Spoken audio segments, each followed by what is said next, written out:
ആകാശവാണി നമസ്കാരം. പ്രത്യേക വാർത്താ ബുള്ളറ്റിൻ വായിക്കുന്നത് കാർത്തിക വിശംഭരൻ. വികസിത ഭാരതത്തിനായി പ്രതിജ്ഞയെടുത്ത് അഭിമാനപൂർവ്വം സ്വാതന്ത്ര്യദിനം ആഘോഷിക്കാൻ ജനങ്ങളോട് ആഹ്വാനം ചെയ്ത് പ്രധാനമന്ത്രി നരേന്ദ്രമോദി. രാജ്യത്തിന്റെ സ്വാതന്ത്ര്യ സമര സേനാനികൾക്ക് ശ്രദ്ധാഞ്ജലി അർപ്പിക്കാനും അദ്ദേഹം സമൂഹമാധ്യമങ്ങളിൽ പങ്കുവച്ച വീഡിയോ സന്ദേശത്തിലൂടെ അഭ്യർത്ഥിച്ചു. 80ാമത് സ്വാതന്ത്ര്യ ദിനാഘോഷങ്ങളിൽ യുവശക്തിക്കും ദേശീയ ഗീതമായ വന്ദേമാതരത്തിനും പ്രാധാന്യം നൽകുമെന്ന് കേന്ദ്ര സർക്കാർ. ചുവപ്പുകോട്ടയിൽ പ്രധാനമന്ത്രി നരേന്ദ്രമോദി സ്വാതന്ത്ര്യ ദിനാഘോഷങ്ങൾക്ക് നേതൃത്വം നൽകും. ദേശീയ പതാക ഉയർത്തിയ ശേഷം പ്രധാനമന്ത്രി രാജ്യത്തെ അഭിസംബോധന ചെയ്യും. നീറ്റ് വിഷയത്തിൽ പ്രതിഷേധിച്ച വിദ്യാർത്ഥികൾക്ക് നേരെയുണ്ടായ പോലീസ് നടപടിയിൽ കേന്ദ്ര ആഭ്യന്തരമന്ത്രി അമിത്ഷായുടെ പ്രസ്താവന ആവശ്യപ്പെട്ടുള്ള പ്രതിപക്ഷ പ്രതിഷേധത്തെ തുടർന്ന് പാർലമെന്റിന്റെ ഇരുസഭകളും ഇന്നത്തേക്ക് പിരിഞ്ഞു. ബഹളത്തിനിടയിൽ 1962 ദേശീയ സഹകരണ വികസന കോർപ്പറേഷൻ നിയമം ഭേദഗതി ചെയ്യാനുള്ള ബിൽ ലോക്സഭ പാസാക്കി. 2026 കേരള പുനർനാമകരണ ബില്ലും ലോക്സഭ ഇന്ന് പാസാക്കി. ഭരണഘടനയുടെ 1ാം ഷെഡ്യൂളിൽ കേരള എന്ന പേര് കേരളം എന്നാക്കി മാറ്റാൻ ലക്ഷ്യമിട്ടുള്ളതാണ് ബിൽ. ഭരണഘടനയിൽ കേരള എന്നാണ് എഴുതിയിട്ടുള്ളതെങ്കിലും മലയാളത്തിൽ സംസ്ഥാനത്തിന്റെ പേര് കേരളം എന്നായതിനാലാണ് ഈ അഭ്യർത്ഥന അംഗീകരിച്ചത്. വ്യക്തികളെ കാണാതായ കേസുകളിൽ പ്രായ ലിംഗഭേദമില്ലാതെ ഉടൻ തന്നെ എഫ്ഐആർ രജിസ്റ്റർ ചെയ്യണമെന്ന നിർദ്ദേശം കർശനമായി പാലിക്കണമെന്ന് സുപ്രീം കോടതി. ഈ നിർദ്ദേശം പാലിക്കുന്നതിൽ പരാജയപ്പെട്ട സംസ്ഥാനങ്ങളോടും കേന്ദ്രഭരണ പ്രദേശങ്ങളോടും കോടതി വിശദീകരണം തേടി.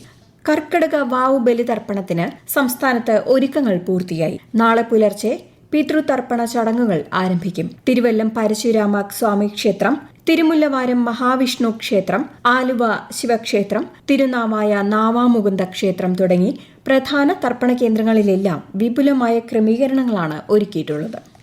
പ്രമുഖ ശാസ്ത്രജ്ഞനും ശാസ്ത്രപ്രചാരകനും കമ്മ്യൂണിസ്റ്റ് സൈദ്ധാന്തികനുമായ MP പരമേശ്വരൻ അന്തരിച്ചു. 91 വയസ്സായിരുന്നു. മുഖ്യമന്ത്രി വി ഡി സതീശൻ, പ്രതിപക്ഷ നേതാവ് പിണറായി വിജയൻ ഉൾപ്പെടെയുള്ളവർ അനുശോചനം രേഖപ്പെടുത്തി. ഓണക്കാലത്ത് ഗാർഹിക പാചകവാതക വിതരണത്തിനുള്ള കാത്തിരിപ്പ് കാലയളവ് കുറയ്ക്കണമെന്ന് അഭ്യർത്ഥിച്ച് ഭക്ഷ്യമന്ത്രി അനൂപ് ജേക്കബ് കേന്ദ്ര പെട്രോളിയം മന്ത്രി ഹർദീപ് സിംഗ് പുരിക്ക് കത്തയച്ചു. നിലവിൽ ഗാർഹിക ഇന്ധന ബുക്കിംഗിനുള്ള കാത്തിരിപ്പ് കാലയളവ് നഗരപ്രദേശത്ത് 25 ദിവസവും ഗ്രാമങ്ങളിൽ 45 ദിവസവുമാണ്.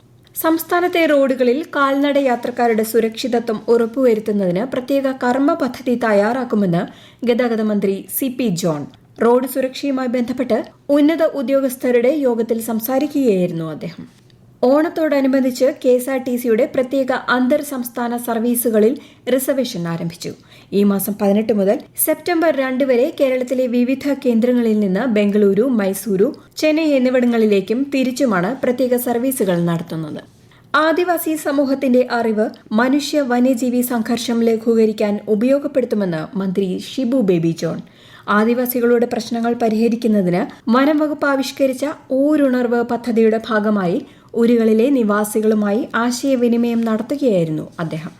രാജ്യത്തെ പ്രമുഖ സ്വകാര്യ ബഹിരാകാശ ഗവേഷണ സ്ഥാപനമായ സ്കൈ റൂട്ട് എയ്റോസ്പേസിന്റെ ആദ്യ റോക്കറ്റ് വിക്ഷേപണമായ വിക്രം 1 ദൌത്യത്തിൽ നിർണായക പങ്കുവഹിച്ച മലയാളി എഞ്ചിനീയർമാരുടെ സംഘം മുഖ്യമന്ത്രിയെ സന്ദർശിച്ചു.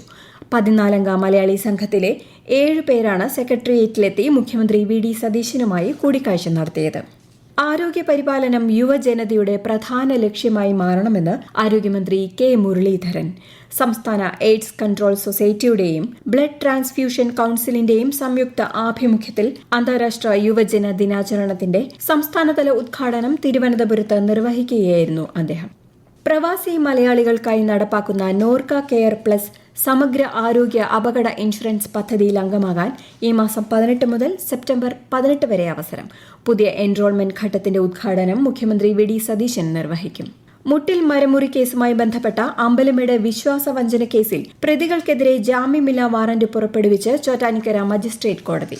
മുറിച്ചെടുത്ത വീട്ടുതടികൾ പെർമിറ്റുണ്ടെന്ന് കാണിച്ച് എറണാകുളം കരിമുകളിലുള്ള തടി കമ്പനിക്ക് വിൽപ്പന നടത്തി വിശ്വാസവഞ്ചന കാണിച്ചതായാണ് കേസ്. പ്രത്യേക വാർത്താ ബുള്ളറ്റിൻ കഴിഞ്ഞു. അടുത്ത വാർത്താ പ്രക്ഷേപണം നാളെ രാവിലെ 6:45.